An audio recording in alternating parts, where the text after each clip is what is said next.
এই পর্যন্ত করেছি বেসিক গস এলিমিনেশনের পরে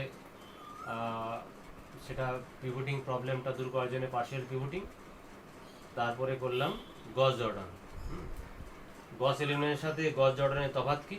গস জর্ডানে আমরা তৈরি করেছি আপার ট্যাঙ্গুলার ম্যাট্রিক্স আর এবং তারপরে ব্যাক সাবস্টিটিউশন করে সাইমেলটেনিয়াস ইকুয়েশনগুলোর সলিউশন বের করেছি। আর গস জর্ডানে করছি যে শুধু আপার নয়, ডায়াগোনালের আপার এবং লোয়ার দুটোকে আমরা জিরো করছি। তো ডায়াগোনালগুলো সবগুলো ইকুয়াল বা ওয়ান হওয়ার কোনো অবভিয়াসলি কোনো কারণ নেই। তো যদি ডায়াগোনালগুলোকে সবগুলোকে আমরা ওয়ান বানাই তাহলে দেখব ডান দিকে যেটা পড়ে থাকছে মানে ইনহোমোজিনিয়াস পার্টটা সেইটাই হচ্ছে ওর সলিউশন। তো তো আমরা এই গস জর্ডানের মেথড দিয়ে ম্যাট্রিক্সের ইনভার্স বের করতে চাই। সেটা কি করে সম্ভব? তার আগে আমরা জানি যে ম্যাট্রিক্সের ইনভার্স বের করতে গেলে ম্যাট্রিক্সটাকে নন জিরো হতে হয়। তাহলে আমাদের প্রথমে চেক করা উচিত যে ম্যাট্রিক্সটার ডিটারমিনেন্ট জিরো কি জিরো নয়। ম্যাট্রিক্সটার ডিটারমিনেন্ট যদি জিরো হয়ে যায় তাহলে আমাদের ডিটারমিনেন্ট বের করার এই ইনভার্স বের করার কোনো প্রশ্নই ওঠে না। অ্যাকচুয়ালি গস এলিমিনেশন এবং গস জর্ডান সব ক্ষেত্রেই তাই, যে যদি ম্যাট্রিক্সটা ডিটারমিনেন্টটা জিরো হয়ে যায় তাহলে দেখব যে সাইমেলটেনিয়াস ইকুয়েশনগুলোর সলিউশনও পাওয়া যায় না। তো আমরা গস এলিমিনেশনের ক্ষেত্রেও এইটা আমরা চেক করতে পারতাম যে ম্যাট্রিক্সের ডিটারমিনেন্টটা জিরো কি জিরো নয়। শুনতে পেয়েছো?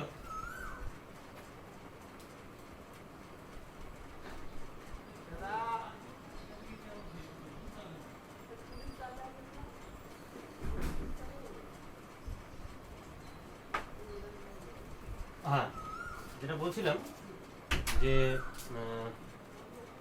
ডিটারমিনেন্টটা চেক করতে হবে। তো ডিটারমিনেন্ট বের করার একদম সহজ রাস্তা হচ্ছে গস এলিমিনেশন দিয়েও করা যায়, গস জর্ডান দিয়েও করা যায়। যেহেতু গস এলিমিনেশনে আমরা কম্পিটিশন এফোর্টটা কম, তো গস এলিমিনেশনে কী করে ডিটারমিনেন্ট বের করা যায়? অ্যাকচুয়ালি দেখলেই পাওয়া যাবে যে গস জর্ডানে এই বা গস এলিমিনেশনে কি হচ্ছে, ওটা আপার ট্যাঙ্গুলার ম্যাট্রিক্স।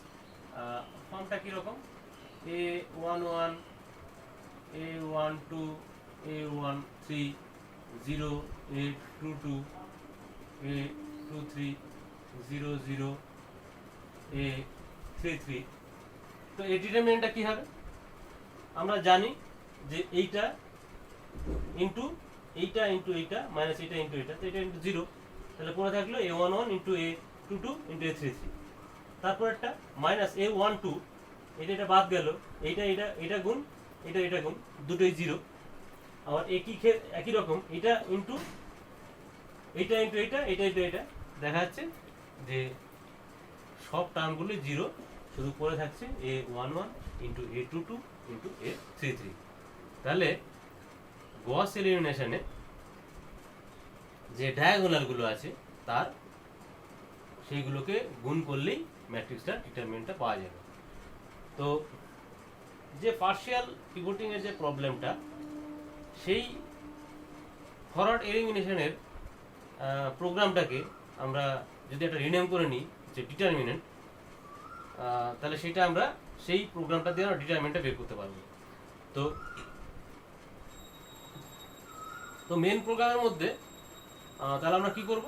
ম্যাট্রিক্সটাকে ইনপুট করব, করে আমরা ডিটারমিনেন্ট ইউজার ডিফারেন্ট ফাংশনটাকে কল করব। আর্গুমেন্ট থাকবে এ ম্যাট্রিক্স এ কমা এন, তার ডাইমেনশন। তাহলে ফরওয়ার্ড এলিমিনেশন দিয়ে আমরা ম্যাট্রিক্সটার ডিটারমিনেন্ট আপার ট্যাঙ্গুলার ম্যাট্রিক্স পাবো, আপার ট্যাঙ্গুলার ম্যাট্রিক্সের ডায়াগোনালগুলো গুণ করে যে ভ্যালুটা পাবো সেটাকে রিটার্ন করবো মেন ফাংশনে, ডিটারমিনেন্টটা পেয়ে যাবো। সেই ডিটারমিনেন্টটাকে আবার চেক করব। If determinant is zero, the inversion matrix inversion is not possible, else তাহলে কি করবে, ম্যাট্রিক্স ইনভার্সনটা করবে। Matrix inverse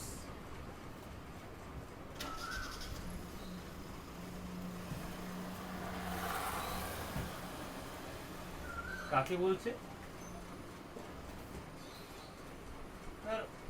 A B equal two I এই যদি হয় তাহলে আমরা জানি বি ম্যাট্রিক্সটাকে বলবো এ ম্যাট্রিক্সের ইনভার্স, আর এ হচ্ছে বি এর ইনভার্স, তার মানে B equal to A inverse. তো এটা কি করে বের করব, তার একটা সুন্দর মেথড রয়েছে। ধরো এ একটা ম্যাট্রিক্স, এর পাশে একটা, এর যদি এন বাই এন ম্যাট্রিক্স হয়, এর পাশে একটা এন বাই এন একটা ইউনিট ম্যাট্রিক্স রাখা হলো, এইটা ঠিক আছে, অগমেন্টেড করা হলো। একটা স্কোয়ার ম্যাট্রিক্স আছে, সেই স্কোয়ার ম্যাট্রিক্সটা N by N dimensional matrix, সেই ম্যাট্রিক্সটাকে আমরা মডিফাই করলাম, N by two N dimensional matrix বানালাম, যেখানে পাশে একটা এন বাই এন এর একটা ইউনিট ম্যাট্রিক্স রেখে দিয়েছি। আমরা চিন্তা করলাম যে এই দুটোকেই আমরা এ দিয়ে ভাগ করে দেবো, তাহলে এখানে এই পাশে দাঁড়াচ্ছে কি আই, আর এই পাশে দাঁড়াচ্ছে এ ইনভার্স। তার মানে আইটা ছিল ডান দিকে, সেটাকে আমরা বাঁ দিকে যদি আনতে পারি, কিভাবে আনবো, গস জর্ডান এই ম্যাট্রিক্সের মধ্যে অপারেশন চালাবো, গস জর্ডানের অপারেশনগুলো চালিয়ে চালিয়ে যদি এই ম্যাট্রিক্সটাকে আমরা ডায়াগোনাল ম্যাট্রিক্স বানিয়ে নিতে পারি, এবং ডায়াগোনালি যখন হয়ে যাবে তখন ফার্স্ট রোটাকে এ ওয়ান ওয়ান দিয়ে ভাগ করব, তাহলে ফার্স্ট এলিমেন্টটা ওয়ান হয়ে যাবে, তার সেকেন্ড রোটাকে এ টু টু দিয়ে ভাগ করব, থার্ডটাকে এ থ্রি থ্রি ভাগ করব, এরকম যদি এন মাইনাস ওয়ান পর্যন্ত ইয়েটা চালাই লুপটা, তাহলে দেখব যে ফার্স্ট যে হাফটা যেখানে এ ম্যাট্রিক্সটা ছিল সেখানে হয়ে গেছে একটা ইউনিট ম্যাট্রিক্স, আর সেকেন্ড জায়গায় যেখানে আমাদের আই ম্যাট্রিক্সটা ছিল সেখানে যে ম্যাট্রিক্সটা পড়ে থাকবে সেটা হবে এই ম্যাট্রিক্সটা ইনভার্স। বুঝা গেল?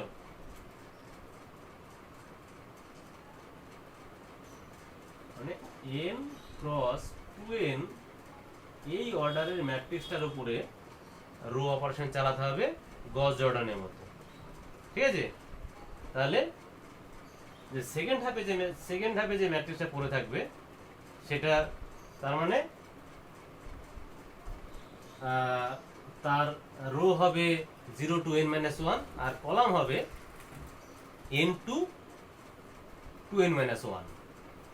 তো এই ম্যাট্রিক্সটাকে এই অগমেন্টেশনটা কি করে করব?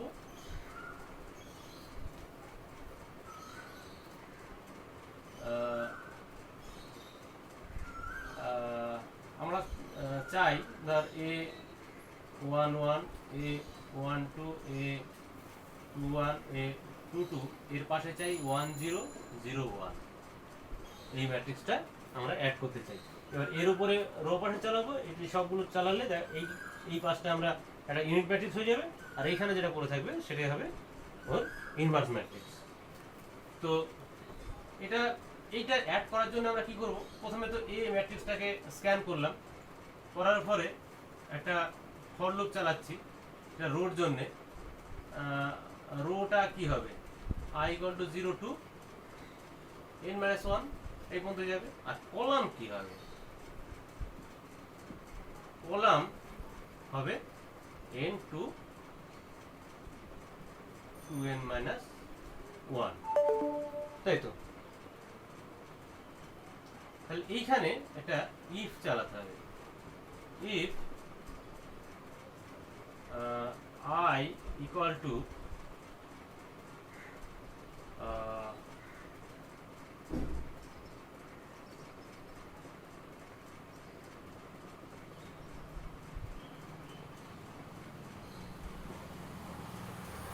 j minus n a ij equal to 1 else 0 কিরকম I equal to যখন 0 j equal to যখন n তখন 1 হবে সেটা হচ্ছে I equal to j equal to n minus n মানে 0 আর এই এলিমেন্টের জন্য I equal to 1 R j equal to এটা হচ্ছে n plus 1 তাহলে j equal to n plus 1 minus n তার মানে পড়ে থাকলো 1 তাহলে I ছিল 1 j যদি n plus 1 হয় তাহলে এই এলিমেন্টটা পাবো তাহলে এখানে 1 এরকম করে ম্যাট্রিক্সটাকে এই ম্যাট্রিক্সের সাথে আরেকটা আইডেন্টি ম্যাট্রিক্সটা অ্যাড করা যাবে ঠিক আছে তারপরে আমরা আউটপুটটা চাইবো কি ওই একই রকম ভাবে এই ম্যাট্রিক্সটাই আমরা প্রিন্ট করে দেব যেটা রো হবে 0 to n - 1 আর কলাম হবে n to 2n - 1 এটাকে যদি আমরা প্রিন্ট করে দিই তাহলে ওটাই পাবো ইনভার্স এবার যদি b আর একটা ম্যাট্রিক্স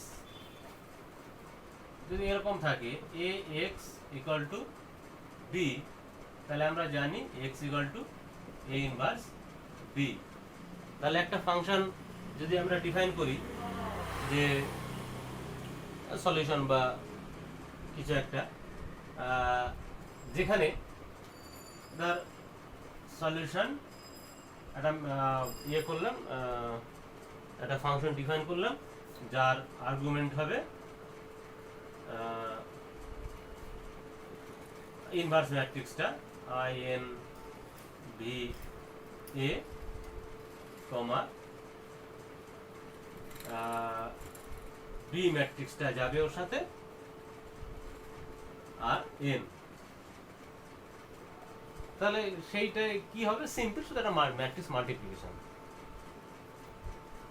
রিটার্ন করে দেবে আচ্ছা x